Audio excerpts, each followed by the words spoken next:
Dans ce tutoriel, nous allons voir comment passer d'une image en couleur, native soit d'un appareil photo, soit d'un scanner ou prise sur Internet, pour la passer facilement en noir et blanc.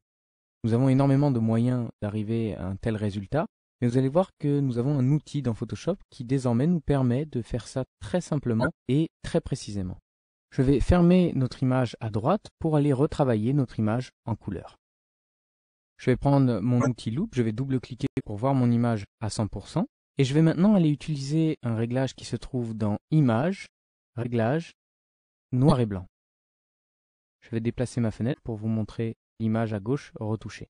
Pour travailler correctement, il est bien quand même de bien visualiser son image en grand. Donc même si la fenêtre ici est ouverte, vous avez encore la possibilité de bouger votre image en arrière-plan. Pour cela, vous pouvez appuyer sur la barre d'espace. Vous allez voir que ma main apparaît et je peux alors bouger mon image malgré le fait que ma fenêtre à droite soit ouverte. Et je vais donc la placer comme ceci pour travailler correctement mon noir et blanc. Alors vous l'avez remarqué, au moment où j'ai demandé mon réglage noir et blanc, eh bien mon image a perdu toutes ces informations concernant la couleur. C'est-à-dire que toutes les couleurs ont été désaturées. Vous avez différents réglages que nous allons voir ensemble juste après. En attendant, vous pouvez cliquer sur Aperçu pour voir un avant, c'est-à-dire mon image originale, et un après, c'est-à-dire l'aperçu de ce que donne le réglage que nous allons voir. Quand on passe une image en noir et blanc, il est très intéressant d'analyser l'image en couleur auparavant. Je vais donc cliquer sur Aperçu ici pour revoir mon image originale, et je peux tout simplement dire qu'il y a des pixels plutôt jaunes, des pixels rouge-orangé dans le casque, et surtout beaucoup de pixels bleus qui concernent le ciel. Et nous allons voir que tous ces réglages sont très importants au moment du passage en noir et blanc. Je reclique sur mon aperçu et nous allons maintenant rentrer dans le détail de ces différents paramètres. Alors on voit qu'il y a différentes couleurs disponibles avec à chaque fois son curseur lui correspondant. Et vous allez voir que dans mon analyse de tout à l'heure, j'ai vu qu'il y avait un grand ciel bleu. Donc mon ciel se trouve effectivement dans les bleus et dans les cyans. Vous allez voir que quand je vais bouger le curseur par exemple des bleus, eh bien je vais redonner du contraste ou au contraire en enlever et éclaircir simplement le ciel. Je ne touche en aucun cas les pixels jaunes qui se trouvent pour l'instant ici. Je ne touche principalement qu'au ciel. Je peux donc faire par exemple un ciel très contrasté.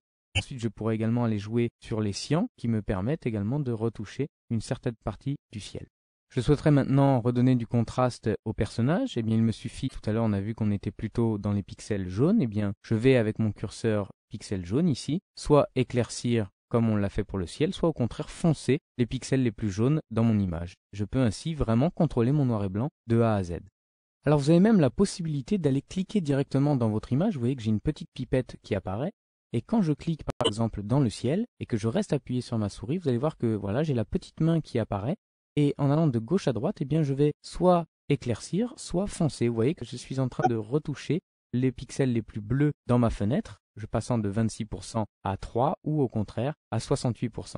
Donc ceci marche quand vous cliquez dans votre image. Si je vais recliquer par exemple dans les pixels les plus jaunes, vous voyez que je sélectionne les jaunes et que j'éclaircis ou que je fonce directement sur mon image. Vraiment une fonction très intéressante. En noir et blanc, il y a une technique très connue qui s'appelle le virage colorimétrique qui va vous permettre de donner une certaine tonalité à votre noir et blanc. Quelque chose de très connu est par exemple le ton sépia. On va donc le faire ensemble. Vous allez cliquer sur Coloris et vous voyez qu'ici automatiquement mon image a maintenant une certaine tonalité que vous pouvez aller choisir directement dans le nuancier en allant choisir par exemple plutôt un orangé saturé ou alors carrément une image plutôt bleutée. Sinon je vais cliquer sur Annuler. Vous avez la possibilité d'aller chercher la teinte directement ici et donc plutôt aller ici dans notre cas dans les orangés ou alors dans quelque chose de très froid plutôt bleuté par ici. On va revenir dans un ton assez sépia, donc plutôt orangé. Et ensuite, vous jouez sur la saturation. Plus vous allez à droite, plus la pureté de la couleur est forte, et donc vous avez une image très saturée. Bien entendu, ici c'est plutôt l'inverse que nous recherchons.